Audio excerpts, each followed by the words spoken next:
So, the 2025 New York Toy Fair is well underway, and there were a bunch of reveals from Hasbro, from Transformers, of course.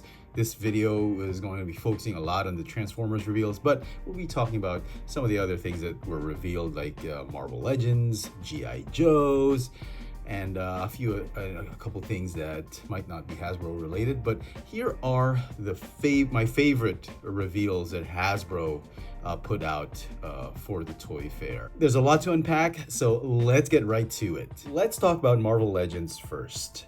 And I know I mentioned that I was trying to get out of the game because I'm moving into the SH Figuarts line and just not getting into Marvel Legends anymore because it's not as satisfying. Even if SH Figuarts is like 3 times more expensive, I think the funds are well spent better with the SHF more than the Hasbro, because a lot of times Hasbro products are sometimes very frustrating. But they did reveal a couple of bombs and really amazing stuff, amazing product coming our way.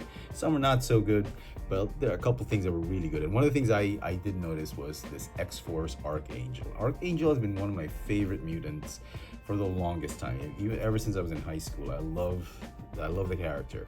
So this is the X-Force version, and it's based off of the comic before the Krakoa era. So it looks pretty good. It's an updated version, and I'm guessing that San Diego Comic-Con convention version is probably going to go down in price now that we have a more updated, better looking X-Force Archangel. So he comes with a lot of accessories. Those wings are, I don't know if they're comic book accurate. They kind of look cartoon accurate, but I'm pretty sure they're comic book accurate. And you can fold them, pose them any which way you want. And he does come with these new accessories. These are like the spikes or the feathers that he shoots out. And that was something that was never present with previous Marvel Legends Archangel figures. I've been saying that I'm not going to be collecting X-Men anymore, but I'm not so sure I can resist pre-ordering this figure. Oh my goodness. I might have to pre-order this one. I don't know. I hope it's not too difficult to obtain. If it's an exclusive, I'll have to pre-order it locally. I used to watch this show when I was a kid. I was born in 77. I guess it shows. And I remember watching this on the TV and on Betamax, and I thought this show was pretty good. When you're a kid, everything looks good. So anything that has superheroes in it, it'll look good. But it was a very corny show. The special effects were so obvious, but I don't know. I liked this show growing up as a kid. And for them to be doing that figure from that era, oh my goodness. I don't know. I think I have to get this one. Then we have some looks at the new Maximum series, the first figure for the Maximum series, which is the 90s Spider-Man. This one I had to pre-order locally because they had sold out in a lot of the online stores. And it's supposed to go for, what, $60? Or $50, I think. I think it's $50. But the pre-order here in Manila, if you're ordering it through online websites and local hobby shops, it comes to about $65, $68. I know it's ridiculous, but what can you do? It was sold out everywhere. I wasn't sure I was going to get it, but I decided to go ahead and pre-order it, review it, and maybe get rid of it if I didn't like it that much. Now, this was a surprise. I didn't think they were actually going to do this, but because of the hype of Dr. Doom, Robert Downey Jr. returning as Dr. Doom, it was the only logical choice. And this one has got to be one of the best helmets for the Marvel Legends line. It is looking amazing. Not my thing though. I'm trying to veer away from these helmets. I used to collect them, but now I don't do it anymore. Then we have the 2-pack that was revealed days ago of Warpath and Laura Kinney as X-23, or the new Wolverine. And these are updated figures, and they're looking very good. And I figured, with this release, because the older figures are probably going to go down in price now, because they're selling for ridiculous amounts on the secondary and tertiary market. So good on Hasbro for re-releasing these figures. From the Sony Spider-Verse and now the MCU Spider-Verse, we've got the Lizard, No Way Home. No, I don't. This is not my thing. I'm sorry. It's the same for this Electro. Never really like the character. I'm sorry. And then we have a good look at the new symbiote Spider-Man, or the Peter Parker black suit Spider-Man from the Gamerverse line. This one I actually pre-ordered.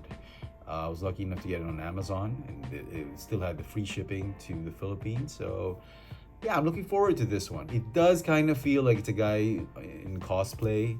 Not really him, but they say it's very accurate to the game which I've not played. But I do like this render, so I don't know. I'm gonna see. I hope it comes out okay. And then we got Venom again from the same line, Gamerverse, for Spider-Man 2. This one I did not pre-order. I do love the sculpt. That saliva effect just really hooked me on this figure. But I'm gonna wait for free shipping, and maybe I'll pull the trigger on that. But not really my priority right now. And then we have the Amazon exclusive Kingpin. I never got a Kingpin figure for some reason. Yeah, I don't know if I had one. Did I get the one in the Build-A-Figure? No, I don't think I have. I don't think I've ever reviewed a Kingpin figure. So this is probably a first if I do end up getting one. More X-Men. Oh man, I'm really trying my best to stay away from these. That optic blast from Cyclops. Man, look at that. It's a great display piece, but like I said, trying to stay away from these things. So that's it for Marvel. Let's talk about some Joes. Very quickly, we have the new retro carded series. Wow, that Flint is looking pretty good. Even that cover girl. But I'm gonna wait for a bridge layer till I get that cover girl. But that retro Flint, I'm thinking of getting that one though. It's so much like the action figure that we had growing up as a kid. Then we got this. I never thought Hasbro would do a snake, but wow! And if the rumors are true, you can actually fit a figure right in the cavity. That would be awesome. More figures from the M.A.S.K device series. You've got Snake Eyes in his suit where he sacrifices himself to save the Joes.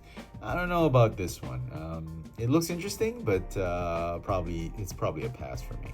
Crystal Ball. I think we had this growing up as a kid and had that lenticular shield with the image with the lenticular sticker or something, or a card inside. That was pretty cool, but he's not really my thing. Sorry. Footloose. I remember my youngest brother had this. This was one of his first G.I.Joe figures. It was a pretty cool figure back in the day, and now they've made it in the classified series line. Lots of nostalgia for this figure, but if he turns out to be as small as Leatherneck, oh man, I'm gonna have to pass on this one.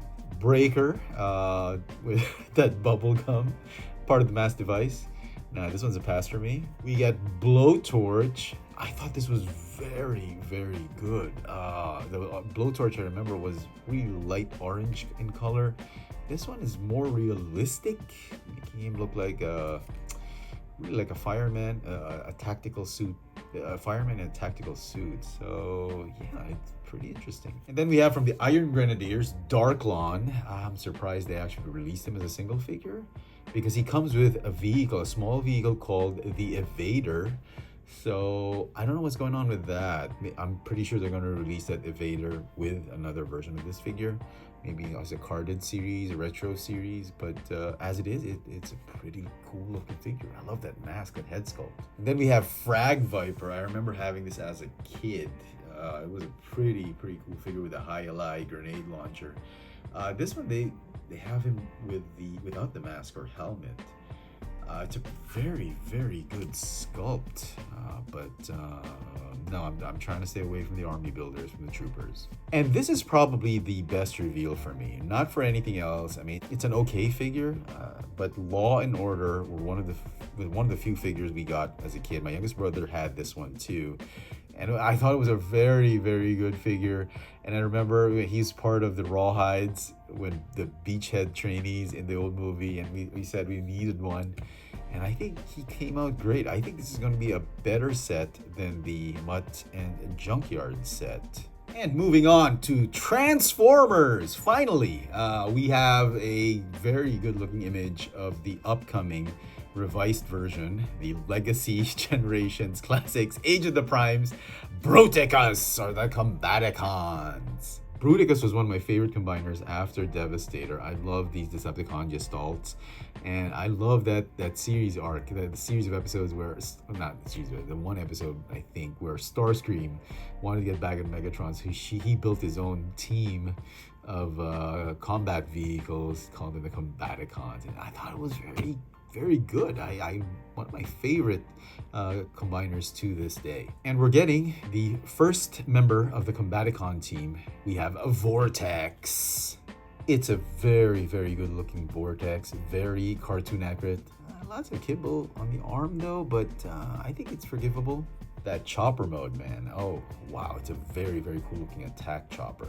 And then we have another Prime, one of the 13 Primes for the Age of the Primes. We have Alchemist Prime. I was surprised this guy was just a deluxe class figure. I was hoping he'd be a Voyager class, but yeah, he looks pretty good. I'm sure there's some recycled parts here and there. The Armored Van alt mode is actually looking very impressive, and I think the transformation is actually going to be very cool.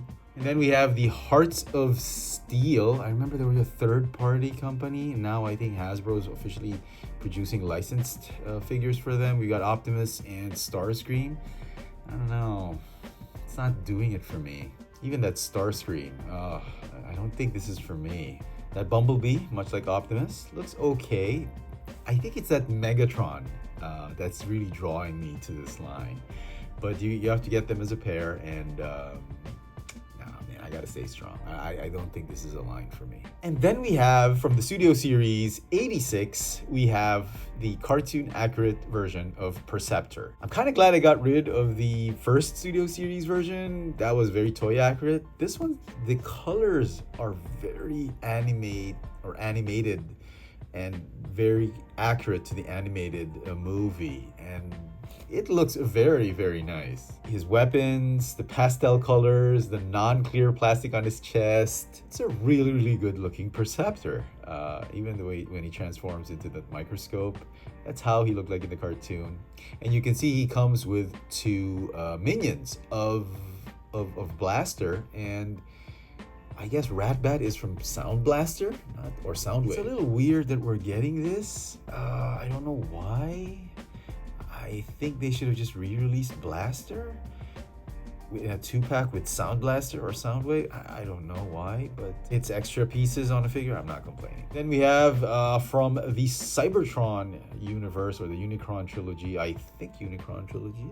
This is Excellion, and this is an inevitable repaint or redeco. We did get Hotshot in the blue colors, so it was only a matter of time before we got this guy. Colors look really nice though. I love that red, giving it like it makes him look like Hot Rod. Now this is something I was really interested in, the Noise Maze, the Japanese continuity, or Sideways. The old Cybertron figure was one of my favorites. It was very cool. They had repainted that into Ratbat, and now they're redoing that figure in the Generations format for Age of the Primes. And you can see this is probably one of the more faithful ones. And sure, Hotshot is pretty good. The Optimus Prime was pretty good, but for the Unicron trilogy, I wasn't really happy with Starscream. This guy looks very cool.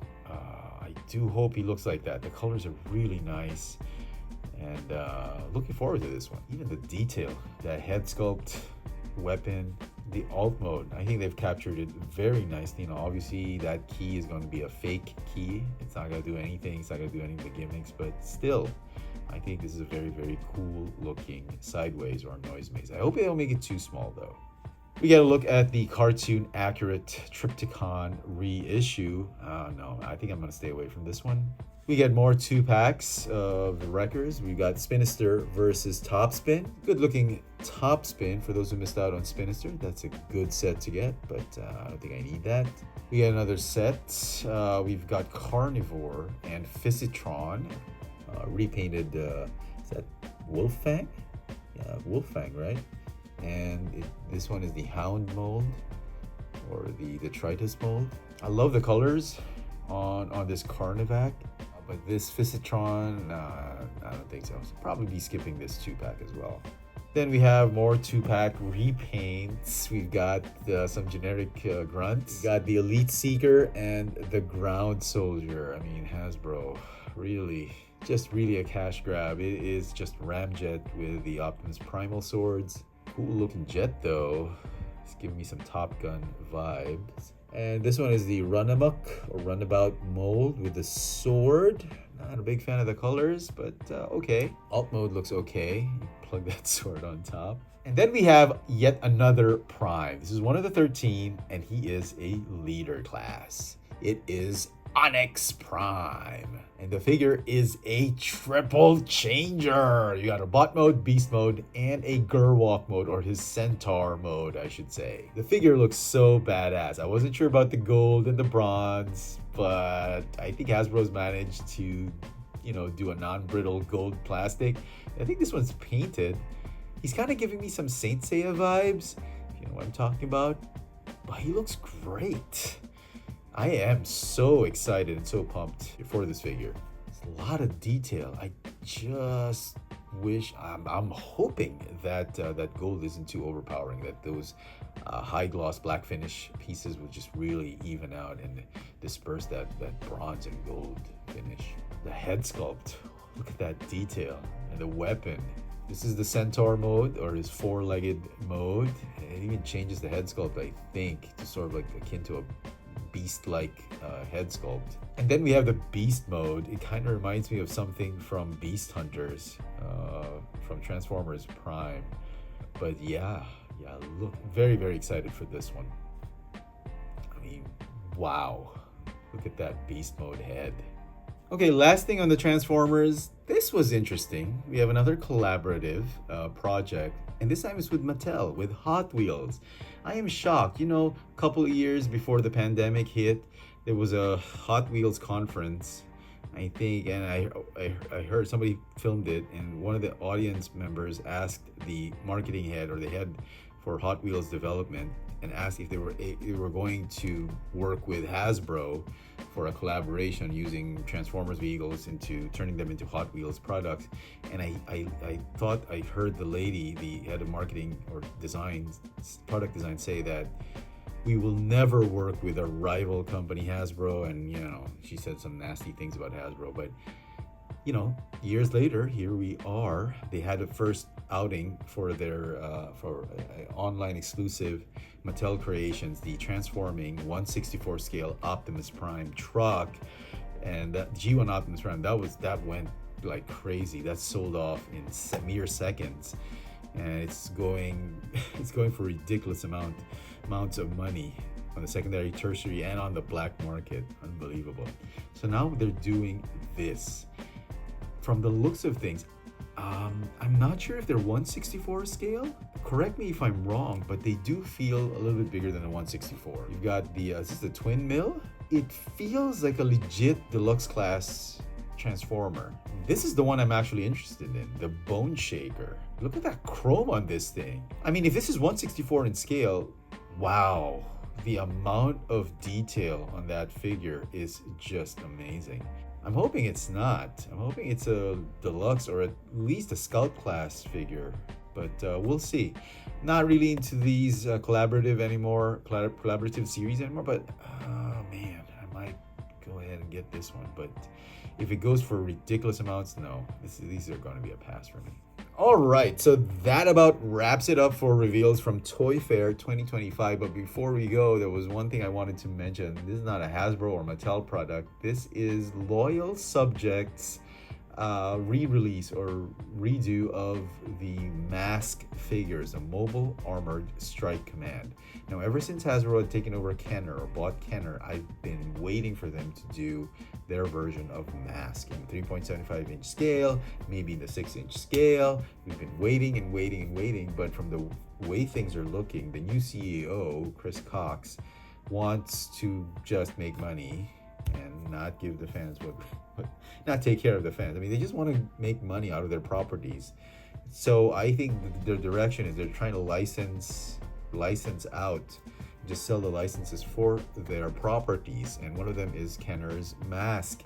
And this is correct me if I'm wrong. I think this is a clear example of what he wants to do, just like leasing it out, the license, and letting others do the work for them. So I don't know if that's a good thing or if it's a bad thing, but from the way these figures look, they look really nice. Those vehicles, these were the vehicles I wanted growing up as a kid. We got 3 out of 4 of them. That Switchblade, we could not find that. This was my very first M.A.S.K set. It is the Thunderbird with Matt Tracker. Now, man, I brought this thing everywhere I went. I lost the missiles, the hinges, the springs became loose. I even lost the figure, I think. I ended up selling my old vintage set because I didn't feel like keeping them anymore. But now that I see this, oh wow, it just brings so much memories growing up as a kid. We got Rhino with Matt Tracker and Bruce Sato. Matt has the Spectrum mask, while Bruce Sato has the Lifter mask. Lift up, on.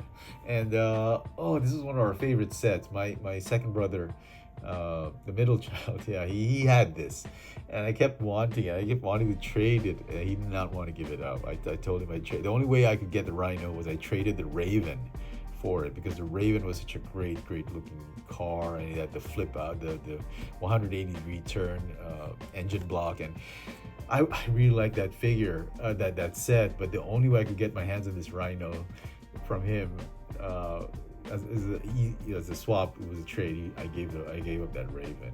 And, yeah, you know, when you were kids, you know, you didn't want to share your toys, and we would play with them together. But you know, whoever owned the toy had first dibs on playing with that toy. So if you grew up in the 80s, you know what I mean. And then this is Switchblade with Miles Mayhem. I mean, come on. I really wanted that Switchblade when I was a kid. I could never find it. I had a classmate in the 3rd grade, I think, and he showed it off to me, and I thought it was so cool. I was so envious of that guy.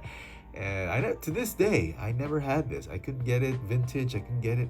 It's not in the cards for me. But I don't know. This could be my opportunity to get one. And their last offering is Condor, a motorcycle that turns into a helicopter. That Switchblade, by the way, is a helicopter turns into a jet. Rhino was just a battle station. It had a battering ram and a roving vehicle at the end and a rocket launcher. But this one was pretty cool. It also belonged to my youngest brother. He would play with it all the time. We would loosen the blades, we would lose the figure. It was a very cool looking motorcycle. That transformation was well beyond its time. The driver was Brad Turner, and he had the Hocus Pocus mask on. I still remember the characters to this day. That's how special this line is. And man, I might have to chalk up and I have to get this line. This is from Loyal Subject. It's probably gonna be so expensive. So that's it, Pansit, for the reveals for Toy Fair.